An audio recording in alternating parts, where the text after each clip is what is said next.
The Pittsburgh Steelers have brought in at least or have scheduled to interview two offensive coordinator candidates, Zac Robinson, quarterback coach for the Rams, and Kliff Kingsbury, former head coach for the Arizona Cardinals. What does that say about their offensive coordinator search? To talk about that, I brought in former NFL cornerback Justin King. He's an expert in all things football, and we're going to talk with him about all that and more here on this North Shore Drive podcast. For the Pittsburgh Post-Gazette, I'm your host, Chris Carter. Let's get into it.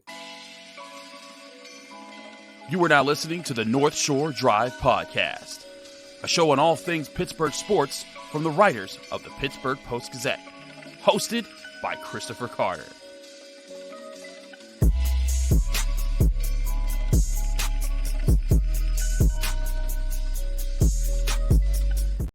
Hello, welcome to the North Shore Drive podcast from the Pittsburgh Post-Gazette. I'm your host, Chris Carter. As always, we bring you this show every Monday, Wednesday, and Friday on your favorite podcasting apps and on YouTube.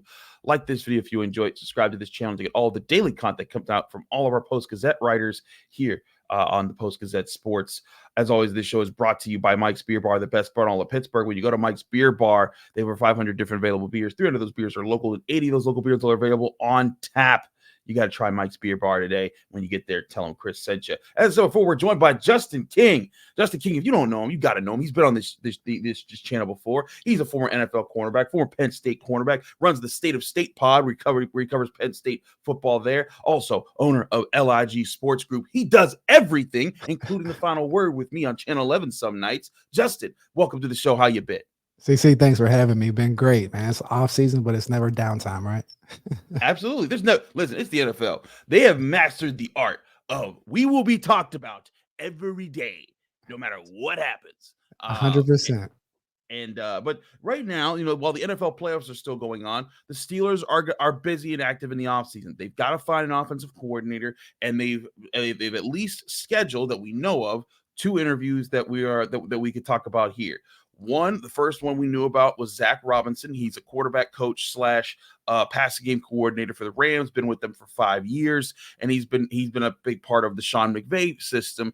And there's a lot of allure to get those types of guys. Then there's also Kliff Kingsbury, who was announced yesterday, in fact. And Kliff Kingsbury, of course, former Cardinals head coach. And then, of course, was head coach at Texas Tech. He raised up Patrick Mahomes there. So that's kind of what put him into the limelight. Current USC analyst this past season. When you hear those names, Justin, what speaks out to you about either of them? And if you were to just pick between those two, which one would you think would be the better fit for the Steelers? Well, it's interesting. I mean, it's obvious that the Steelers are targeting that, that core offensive guy, right? Even when we think about like Coach Robinson, where his whole time in the NFL has been with the Rams, whether it's from the quarterback, helping out the quarterbacks or the receivers, and then you got pass game coordinator. So really being involved in just that pass aerial attack from the Rams. And we've seen the type of success that they've had, whether it's working into different things from the running back standpoint with Kyron Williams coming in from Notre Dame and mixing in having success with and on the outside receivers and different type of receivers they had with the LA Rams, more of a schematic based approach, but having tremendous success. And so having someone like that where you have success, I mean, on the West Coast with those type of players, bringing them into like a situation where we kind of been a little puttery on the offense, I mean, I think is a good target. And when you think of someone like a Kliff Kingsbury who has head coach experience, has developmental experience, when you talk about like a Patrick Mahomes coming out of Texas Tech, but also very well known as an offensive type of guy. I don't like to use the word guru, but someone that has a track record, or you like to say evidence of impact in bringing in players, molding them, and putting on a good offensive performance. You don't always have that, whether it's from the head coaching space, but he's always done well in that offensive coordinator, quarterbacks type of situation. And I think bringing them into an organization like the Steelers, play a guy with former head coach experience and the different type of offensive background can be very beneficial to the Steelers, where you don't have to handhold them all the way through. Means a former head coach understand what's going on, and just understanding the different aspects, whether it's acquiring a new quarterback or just dealing with the quarterbacks that we have now on the roster. So I actually like those two coaches to look at. For the fit of the Steelers, I think a Kliff Kingsbury would be kind of would kind of lean. I would lean that way. I'm more. I guess I'm more favorable to former head coaches when you're coming in talking about that offensive coordinator role and just understanding the different aspects and dynamics that you need within an organization. I think the Steelers are one of the more consistent organizations in the whole entire NFL. And so when you think about that, just having a plug and play type of situation where someone that understands like structure from a head coach versus a more so upcoming proven offensive guy in Zac Robinson, which I think he can work as well. But within that Steelers frame, it seems like someone like Kliff Kingsbury would kind of give the nod from my perspective. I hear you on the experience part as far as, being a head coach and being a leader of a room. That's important too. Like as much as the schematics, as much as anything else, Matt Canada's lackings at offensive coordinator, I always felt were more about his inability to get everyone on the same page, to get people to understand what the plan was each week, and to kind of set the stage for the rest of for the week heading into each opponent, and that kind of put the Steelers at odds on offense. And you thought Eddie Faulkner and Mike Sullivan kind of narrow those problems down to let the offense get a little more singularly focused. And Kliff Kingsbury as a head coach, he would have had experience there. My only contention with Kliff Kingsbury is, one, he hasn't been an NFL offensive coordinator. He has been a head coach. And when you look at his 2 runs at head coach, which Texas Tech and the Cardinals, they have been great. And maybe that means, hey, the whole process of being the head coach is too much, because that is a whole other job. When you like Mike Tomlin, he has to be CEO. He's not a play caller. He's a guy who makes sure that all things are running on things. And that's a different kind of a job. But when you're offensive coordinator, you get to singularly focus on guys. And when you listen to Patrick Mahomes talk about Kliff Kingsbury, he said, like, hey, a lot of guys want to make their quarterback be pocket passers. They want to change them from their strengths. And Kliff made me embrace my strengths, and that was part of what helped him develop in college to be, the 10th overall pick by the Chiefs, and a guy who, now is the best quarterback in the NFL, in my opinion. And so if the Steelers are looking at either developing Kenny Pickett to be a better quarterback or finding another quarterback who Kliff Kingsbury will work closely with, whether that's, they trade for a Justin Fields, or they drafted Jaden Daniels, or they do something else to bring in another talent in, I get the allure of a Kliff Kingsbury for his experience, as far as working with quarterbacks. He worked with Kyler Murray in Arizona. But I also then wonder, Zac Robinson, that's exclusively what he's done. He worked with Matt Stafford. He's really helped them. He's really helped him in his couple of years with the Rams. And I kind of go back and forth about these two, but I'm also intrigued to see who else would they be considering to bring in, because these are two kind of pass heavy guys that they're bringing to the table to start. And we still haven't seen the whole list, but granted, some guys like I think it's Kubiak with the Niners, they're still in the playoffs. So you haven't gotten a chance to maybe get to all of the interviews you want to talk about. No, 100%. And I think you made a great point about having success as a head coach, or lack thereof success as a head coach, doesn't necessarily mean that you can't be a great offensive coordinator or defensive coordinator for that matter, because they're 2 different positions, right? Like even though that's your frame or your core interest from the offensive side, but like some guys are made to be coordinators. So even when we think about that, I think there is a notch on your belt when you have that head coach title, because you do see the organization in a different way. You understand your puzzle piece and where it fits, and like supporting that head coach and how everything goes, versus sometimes like a person that's just strictly on offense, and whenever they're throwing, they get kind of singular focused and don't really care about anything else that's going on. So when I think of like an organization like the Steelers, where it is a pretty, I don't say a stagnant puzzle, but like there's certain pieces within the organization. It's like, hey, this is how we do things, right? So you have to adjust to the Steelers' way to an extent. And sometimes when you're just singular focused on that offensive quarterback position or the receiver in the pass game, you kind of lose track of everything else. So sometimes having that coordinator with head coach experience can kind of mend the different pieces and puzzles. Man, we're dealing with elite athletes, a lot of egos from the coaching standpoint and the player standpoint. And so being able to mesh and judge those different things is a benefit. But I think it comes down to which way the Steelers want to roll, because I think there's benefits to both of those guys.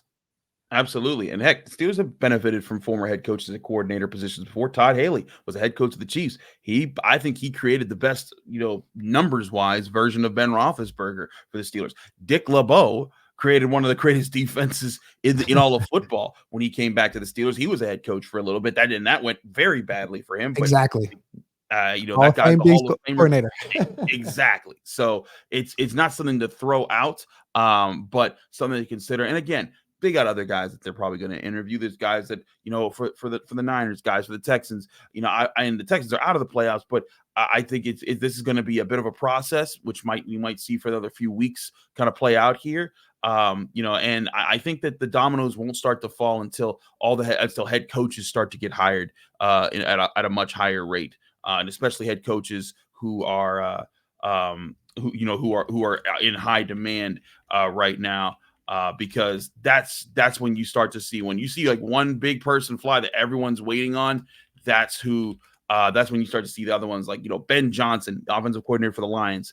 A lot of people are eyeing him for a head coaching job. And so I think you're not going to see, unless like Jim Harbaugh gets signed with somebody, I think you're not going to see some of these offensive coordinators fly off until teams get a sense of who the big head coaching hires are across the NFL. I completely agree. I mean, the head coach essentially sets the market for the assistant coaches, right? I mean, the Steelers offensive coordinator position, I think, is one of the prime positions to be in the NFL. Working for the Steelers organization is one of the prime spots in the NFL. So, I mean, when you balance those different type of things out, it just comes down to fit.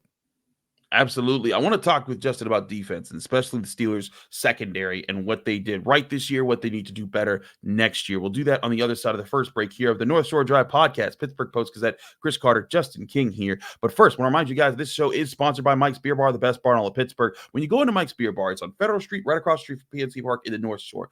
They have over 20 televisions. So if you want to go there to watch any of your sporting events, you can even call ahead, reserve a table with a TV designated for the game that you want to watch with you and your friends. It's a great time when you're there. And while you're there, you're trying one of 500 different available beers. 300 of those beers are from the local area, and 80 of those local beers are available on tap. And they're always switching new ones in and out every single week to get you new options. Trust me, you'll never run out of options, and I never do. Whether you like IPAs, sours, stouts, Hefeweizens, they have every type of beer you could imagine right there available at your fingertips. And they also have amazing food. You can get a steak on a stone. What that is they bring you your choice cut of steak brought to you on a heated stone, and it's really hot. And as you cut off every piece of the steak and press it into the stone, you choose how well done you want every single bite of your steak. You got to go to Mike's Beer Bar, the best bar in all of Pittsburgh. And when you get there, tell them Chris sent you.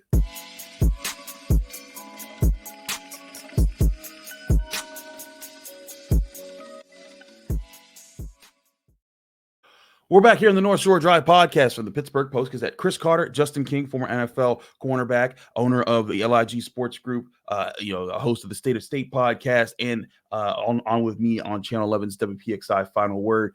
Justin, let's talk about the Steelers secondary. And I want to lead off with a fellow Penn Stater that you got to watch play this year, Joey Porter Jr., who I think turned heads as far as Lockdown U. I see this swag.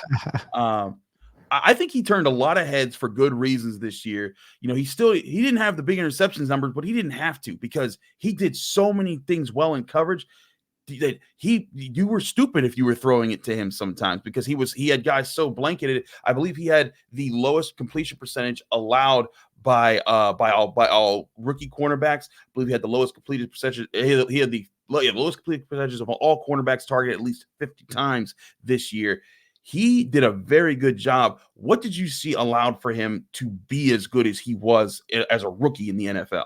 Honestly, man, Lockdown U alumni, but to be completely honest, to be ready to play at that level as a rookie, man, it's credit to his preparation coming out of Penn State. Obviously it's the home team, and my dad coached him in college, Coach Terry Smith, one of the top corner coaches in college football. So like the way that he came in, even just another one like Jair Brown, they were both named safety for the 49ers, but they were both named to the all-rookie team on the defensive back end. So with that being said, he always had an elite skill set, right? Like there's just, when you see Joey Porter as a corner, there's not necessarily many corners like that.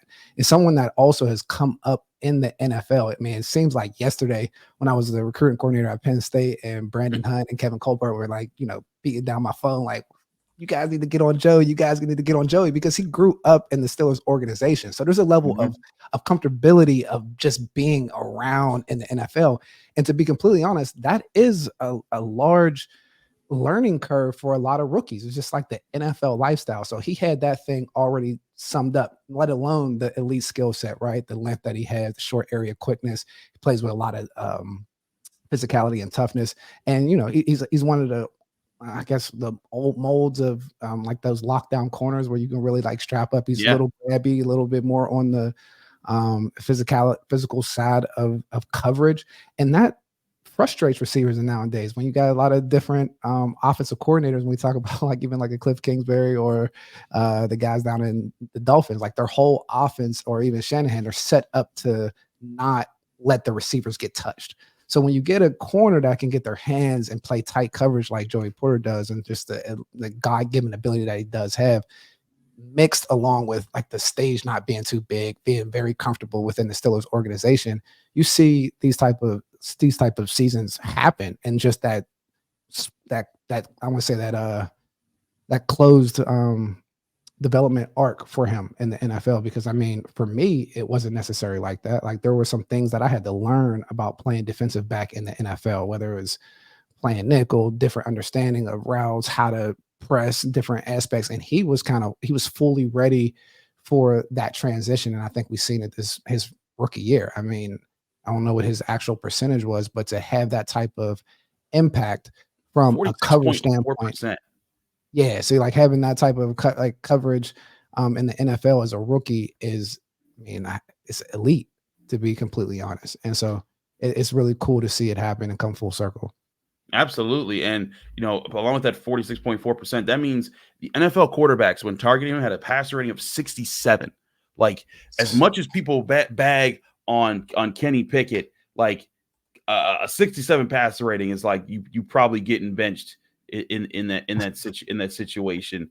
And that's how bad it is when teams have to target him. In fact, I'm looking at Kenny Pickett. He never had a passer rating that low once. He did against the Browns in the second loss. That's the only game, and that was the one game where the Steelers reportedly were considering benching Kenny Pickett. So that's how bad it is when quarterbacks have to target Joey Porter Jr. for their sake. He took on a lot of big name receivers too. DeAndre Hopkins. I think he lined up with Devontae Adams, Cooper Kupp, Stephon Diggs, Amari Cooper, Jamar Chase, T. Higgins. You name him after like about week 5 or so, he took them on all year long. And there were some times, you saw veteran receivers get the best of him. Amari Cooper, didn't have a lot of yards, but there were some key situations where he got just the right kind of leverage there. What are things that you've seen that if Joey Porter Jr. is going to take the next step and become not just a really good rookie that's in that top rookie conversation, but also maybe an all-pro cornerback or a Pro Bowl cornerback, what are the things that you need to see from him to take that next step forward? I think when you become a possession creator is when you really separate yourself in the defensive backfield. I mean, he's played, like you talk about that 46%, but just having more, turnovers, essentially, just interceptions when it comes down to it, and making those in timely manners, right? Like, whereas it's that type of situation where like he's closing out games when a ball's thrown to him. And that comes along with it. He had a play this year against OBJ where it's on the goal line and he makes the interception to start it off. So he's shown that he has the ability to do that. So doing that at a high clip, like you said, making him a possession creator, once he has that under his belt and is kind of moving away from like that lockdown type of sphere. Because that's kind of what I think Ike Taylor was. He was that top tier lockdown type of guy, but not necessarily a possession creator. And when you become a possession creator, I think as a corner, it's a different premium. And you don't necessarily even have to be, necessarily like a lockdown guy anymore, like a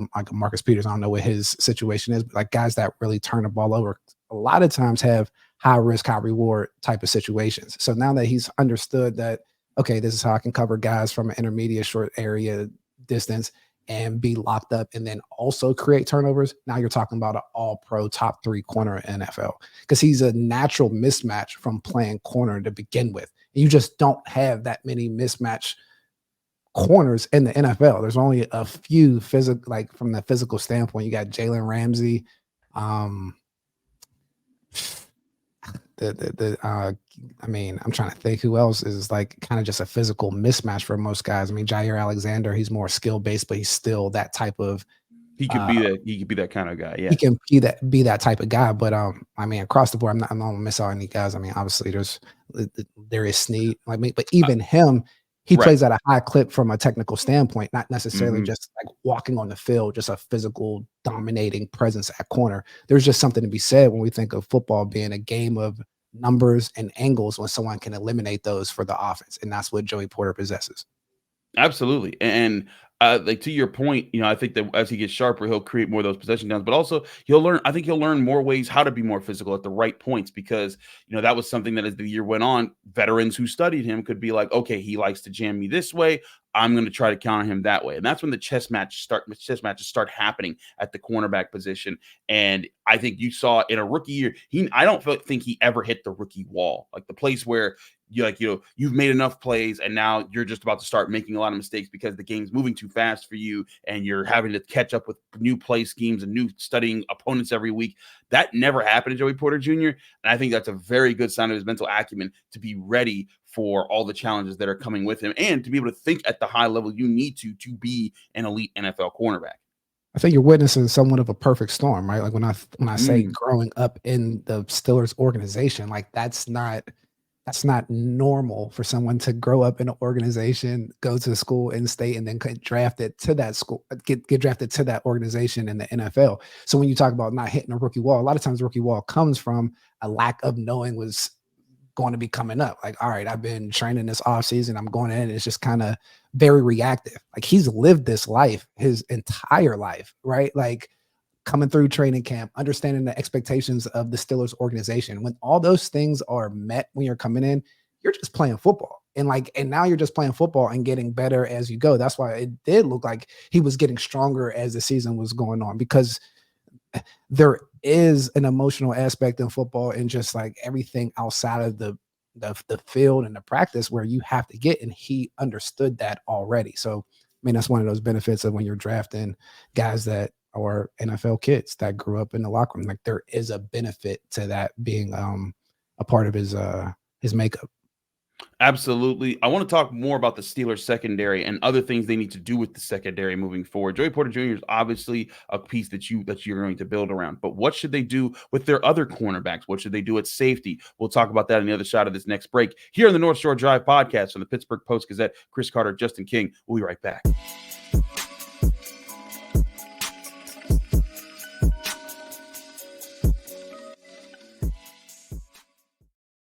We're back here in the North Shore Drive podcast from the Pittsburgh Post-Gazette. Chris Carter, your host here with former NFL cornerback Justin King, again, owner of LIG Sports Group. You can catch him on the State of State pod, Channel 11, all the places. Justin, let's talk about the rest of the secondary. Let's stick in the cornerback room for a second here. And a guy who flexed into safety a little bit this year when it was necessary, and Patrick Peterson. And I didn't think he did a bad job at safety. I think that he was solid when he went there. I think against the Bills, you saw when he did that, when he started to do that a little bit, he was kind of not in a comfortable position. He's still not a strong tackler, and that's kind of what you want at the safety position when you have a Minkah Fitzpatrick around. But he certainly brought his veteran experience, his veteran understanding of the game, and that probably helped the flow of the defense and the communication of the defense when guys started to fall down to injuries across the board. But his cap hit next year is $9.77 million. That's a lot of money for an older cornerback. I think he'll be 34 years old next year. And I think he showed that he can still be a contributor on defense, and you'd love to have him back.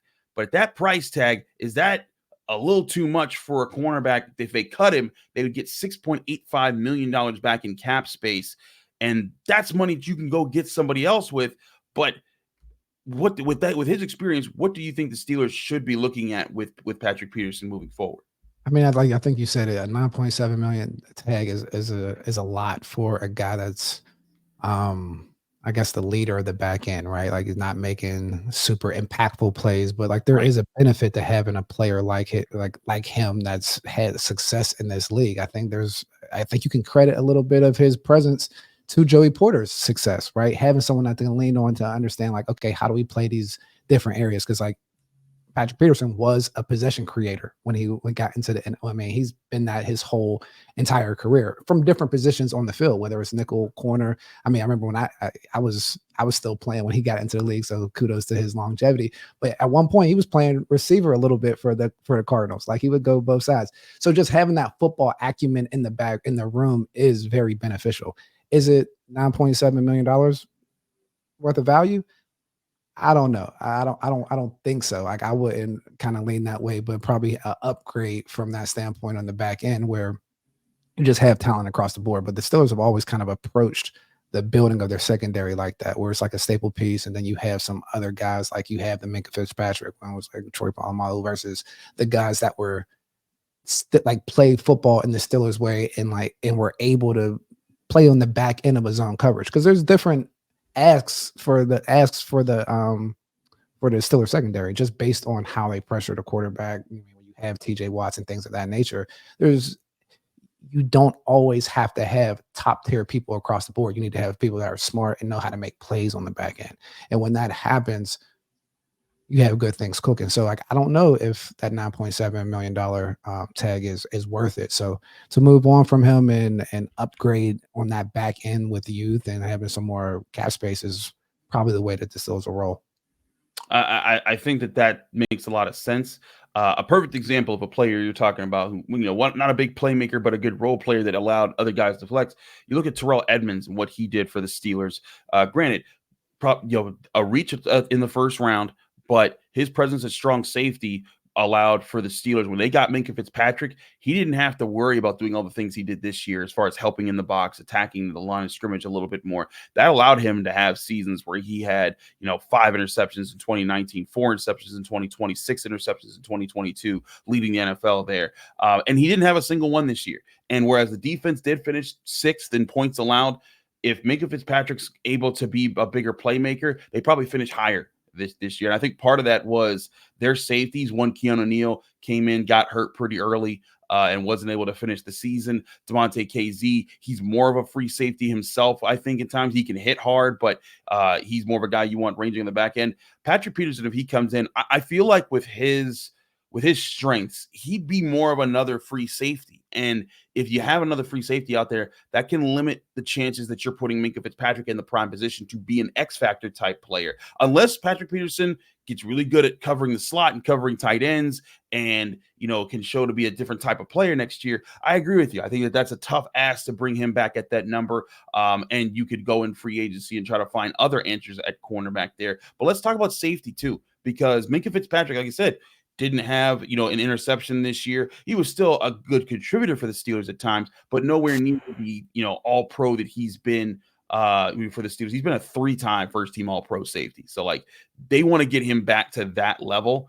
And that's a huge part of what would make their defense great if they could get there. The question is, what do they do at safety here? You saw guys like Damontae KZ and other safeties that they rotated in, whether it was Trenton Thompson or Keanu Neal. Do the Steelers need to go into the safety market in the free agency and just find another veteran who can be that stronger hitting, cover the tight end guy? Or should they try to take a stab and maybe the draft or so and find a younger guy who they don't have to pay too much to work alongside Minkah Fitzpatrick moving forward? I'm always of the philosophy of going to the draft and finding a guy, right? Unless I don't know if there's someone that just fits that billing where like you back in the day had Michael Mitchell, or you bring in like a Minkah Fitzpatrick. Because even when he was brought into the Steelers organization, there was pushback, right? Like, oh, what are we doing giving up all these things for this type of player? Because I mean, when it comes down to those middle of the field defensive backs, sometimes the casual fan, the informed fan know how valuable they are until they're gone. Right. Like you talk about that nickel position when, having a prime nickel position or a safety, like they make certain plays, but they also prevent plays from even happening where there's more value in the film room than there is on just CBS or Fox on a Sunday afternoon.